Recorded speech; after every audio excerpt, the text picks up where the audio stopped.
Hey guys, welcome back to the channel. Well, we thought it would be really fun to do kind of a life update and also maybe like a plaster update, because I actually don't think this is something I thought about when like we did all the plaster in our house.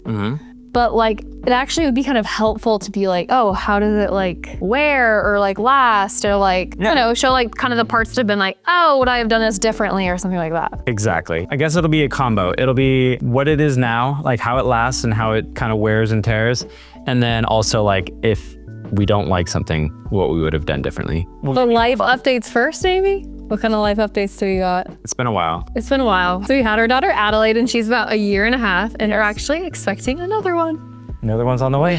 So that's really fun. And part of the rooms we'll show you how kind of we've changed them or now what they're like. We'll welcome the new people. If you're new here, welcome.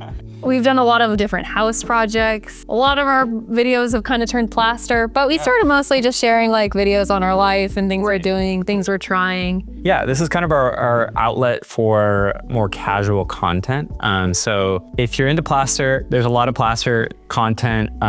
Maybe you're not into plaster, but you want to know how to plaster. We got content for you there. This is our living room. Two of the main things, obviously we redid the walls.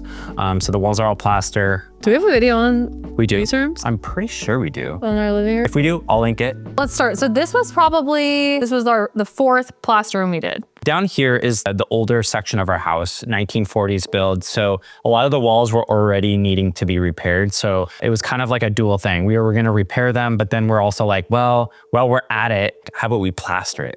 But that was kind of like the story of actually why we did all the plaster. Yeah, because all the walls down here were kind of like crumbly, not looking great. But there's kind of some key things in here that we can like talk about that I think are like important tidbits. Like one, we have our fireplace, which we have a video on that, which we'll link. So I feel like, and it's a used fireplace. It isn't just like a faux fireplace that we don't use. So I feel like we can talk about that. And the other is that when we first bought this house, the door was in a different location and we moved the door. If we have a photo, we'll put it in here. But we can kind of talk about that because that's one of the things I feel like maybe kind of affected the plaster, which is like a good tidbit for people. I feel like, you know, we have liked to do a lot of house projects, but we've learned along the way. I mean, like anyone, DIY, you're learning kind of as you go. So you do things and then you're like, ah, man, I wish I would have done it this way. That's what this video is about. Yeah. So here's our fireplace. Again, you can get a much more detailed look in the full video we did, but there's a few things to like note on how this is like worn.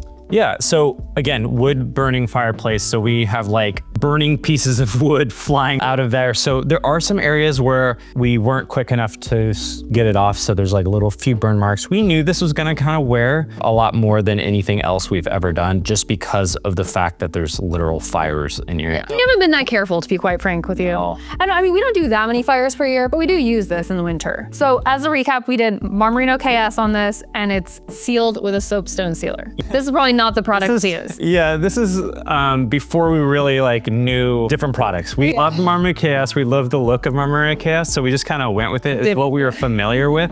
And we were gonna do soapstone on the rest of the walls, which is completely fine for everything else. For the fireplace, probably not what you should have done. Like if you were to redo it, would there be a different product you do? I think I might have just gone like more of like a micro cement or something like that. Yeah, maybe. Something a little bit more like durable. Yeah, durable, I think would be the word. And then I would definitely look at a different sealer, different kind of top coat. There's also like the wall to floor system that I might have considered, just something more durable for this area. I don't know if anything is really gonna be great for like a literal burning piece of wood on it. Yeah, like maybe actually like tile down there would be better. Yeah, but we didn't really I still think it's like fine. I'm actually still happy with this. Me too. Like, it's definitely lived in, you know, the way it does, but I think overall it's still like, I'm really happy with the look. I think you could easily go back through, sand this all down, refinish it.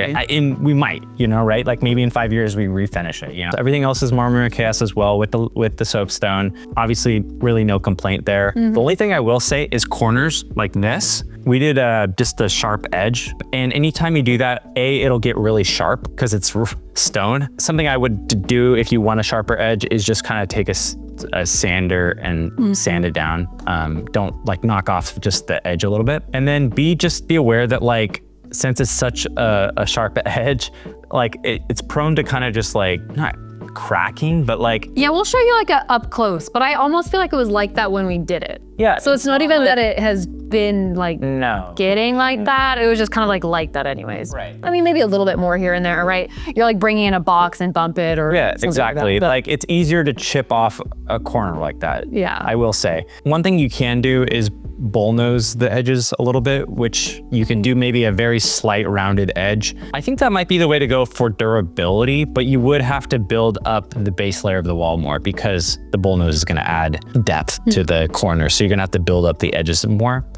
Okay, so here is where the door used to be when we first moved into this house. Yep. And we moved it here because there's kind of like a nook and now it's like an entryway. I'm really happy we moved it. Yeah. But one of the things was obviously that this wall kind of got replaced and had to get filled in, right? Because there was a door here. So one thing that you won't be able to see from this angle, but we'll kind of try to shoot it, is there is a hairline crack right about here. And again, it's not super noticeable, but I think part of the reason is that this is an older house, so things settle, especially with an addition, and it doesn't take a lot for there to be a hairline crack. We just kind of like did this. It was pretty fast. Yeah, we were ready. Like, kind of one of the projects we just did. I don't know. I think we just put a lot of like joint compound and tried to get it as, you know, flat as possible. I think there was like a bigger gap, if I remember correctly, and we were trying to fill the gap. With like the old wall and the new drywall that we put in. There was a big gap there. We could have done more to avoid it. I don't know if we did it, if there would still be a hairline crack. Maybe, yeah. It's kind of part of it. You can fix it, but you're kind of weighing how much you care and then how much you want to spend time-wise to do it, because it is not a very simple thing. But do I notice it when I just look at the wall? No. If I put my face directly on it? Yeah. But I think this is a good call out because I feel like this could happen to somebody when they're doing their plaster. If they're doing it on like a uneven like surface or like joint of some kind. Yeah, I would just like make sure your seams are really like secure, tape them, maybe like double up on like skim coating. I don't know. I would just like make sure that like walls, anything there's a joint that could potentially move to do that. I don't notice it on a day-to-day. Doesn't really bother me, so. No. Yeah, it's funny because we were shooting this video and you brought this up and I forgot. You forgot about it, yeah. Okay, first room we ever plastered. And there's quite a few differences in this room just from like what we did. First of all, we used a different product. All of the other rooms in our house are Marmerino KS. Yes. This was also a Marmerino. But it was a completely different brand. Marmerino Classico, I think, or Marmerino Classico. The plaster was probably supposed to be applied twice as thick, maybe 3 times as thick. But we literally didn't even mix it. We didn't even mix it. But I would say, regardless of that, it was a thicker plaster. Okay, thicker plaster. Thicker plaster. So that, on top of literally not mixing it, that was really difficult, right? Simple. We did not seal it for like probably 2 years. Another thing I will note is that we were doing a very light plaster, as you can see, and we were using just like a very basic stainless steel trowel. So you'll see a lot of the black marks just with the stainless steel rubbing off. Obviously, we recommend if you're doing a lighter plaster to get a stainless steel trowel that's treated properly so that you don't leave those black marks. So there's a lot of things that we've learned on our first round of plaster for sure. But this room, honestly, I feel like has looked the same since I will say that the plaster has held up well. So I don't think there's anything wrong about the plaster. It's just not our favorite. And I'm still happy with it for being our very, very first like thing. So call outs here. Find a good plaster that you like. Obviously, thicker plasters are hard to apply. So if you're a beginner, I would recommend finding something that isn't supposed to be applied as thick. If you're a beginner, also getting a trowel. It might be more expensive to get the treated ones, but it's worth it because otherwise you don't want those marks. Right. Maybe some like seasoned pro could like not get the marks maybe, but like, like they will be using a nicer trowel anyway. You save $30 and you know, and then seal your plaster right away. Plaster is porous, so the more you touch it, the more things happen. So let's just go to the very next room we did after this room, which was a guest room, but it's now our playroom. All right, so now we are in our playroom. So we turned this into a playroom when we had our daughter, and it's been a great room. It's actually been fun. We chose to do this pink just because we like wanted to do a pink room, but it's been cute because now we're gonna have 2 daughters, and it's a great like cute pink It layer worked it. out. It's not super pink. Yeah, it's like it's actually the best pink. I love it. Looks. But it's like a mauvey, I love dusty it. rose. It's like I can't tell what color it is when I walk in. So this was again Marmarino KS. So this was our first experience with Marmarino KS. True. We were sold after this room because we're like, wow, that was amazing. That was so much better and so much more fun. And like It went on so easier than the other room. Yeah. So we had a lot of fun with this room. I think one thing we could talk about, and we could just talk about where we've landed on this topic, is the joints with like ceilings. In each room, we honestly have done something different. Yeah. Where I would land is the hardest. I would tape, and I would take it off between coats. Okay, but let's explain why and what, right? Yeah. So it's really, when you're going up to the ceiling and you're not applying plaster to the ceiling, obviously you're trying to avoid plaster getting on the ceiling. When you go in with your trowel, there's a thickness of plaster on there and you press it in, it's gonna kind of slightly squeeze up and touch the ceiling. And if it's pigmented, you're definitely gonna see it. So we've done some rooms where there's been no tape, some rooms that we've taped it and left it, waited for it to dry, done the second coat, and then tried to peel it off. The problem with that is that the tape rips, right? Because it's behind the plaster now. So you're trying to pull it out and the tape doesn't actually come all the way off. It starts ripping it. So you have to tape, take it off, tape, take it off. But that's just gonna be your best option. But not only that, you have to take it off when it's still a little wet. Yes, like right away actually once you do that coat. Is that where we landed? I think so. Taping your baseboards and the floor, that's also important. We've also done it many bad ways, many fine ways. You can't not, you have to. And same with the baseboards, you have to tape them. All right, so let's go show you the bathroom next. Great. Well, welcome to the smallest bathroom ever. I don't know how we're gonna show it. We'll cut in some other shots here, but. This is our downstairs bathroom, works great.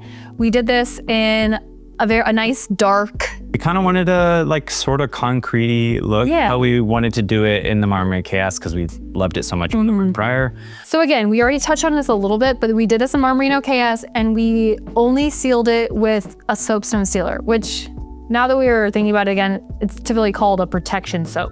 All our products will be linked down below, but it's been fine. Honestly, I have like no complaints. We'll show you kind of like what it's done in a minute, but we probably would have done, we just didn't really know about this product before when we were doing this, but we probably would have done like an Aqua di Vetro and then the soapstone sealer, the protection soap. I mean, I think you could even go a level up in about, I don't think it was I mean, we don't use this bathroom that much. That's a good point. It's not like well, every day, but we don't use it for like shower and stuff. Like you could actually go heavier with the like level of thing, but I think an Aqua di Vetro is would have been perfect for this. So the main thing that happens is that when water, like you're washing your hands or something, you're drying them off, the main thing is that the water kind of will, you get a little few spots on the wall and it just dries and it gets a little bit of kind of a haze on there.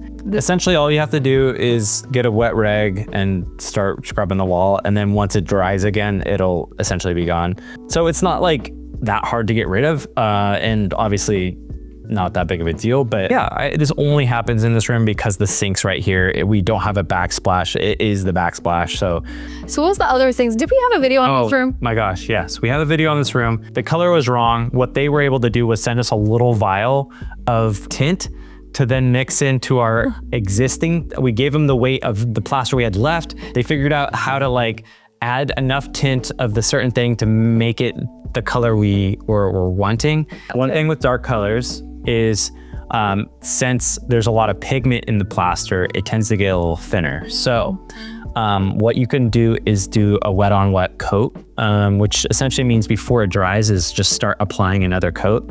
And that kind of just builds up the layers a little bit. So you're saying you 3 layers essentially? Essentially, you could add more layers. Yeah. All right, well, we'll take you to the last room we did plaster and that will take you through our entire downstairs.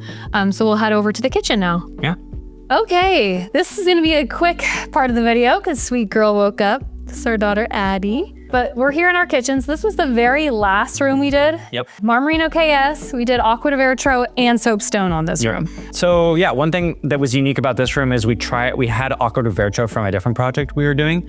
And so we applied the Aqua di Vetro for this room as well. This is our kitchen, so it is warranted in this room. Acqua di Vetro really does add just that extra layer of protection. It makes it a little bit more hydrophobic, so it's not gonna just wanna absorb everything. If you're considering like a room like this, a good area to do Acqua di Vetro. If you are getting closer to the kitchen, maybe thinking a backsplash or something like that, you might wanna look at something a little bit more protecting, but I think Acqua di Vetro is a good level for kind of that in between. And yeah, so that's kind of the tour. If you have like more questions about like how things wear over time, leave them below. If you have questions about products or just suggestions, again, leave them below and we'll try to answer those up for you guys.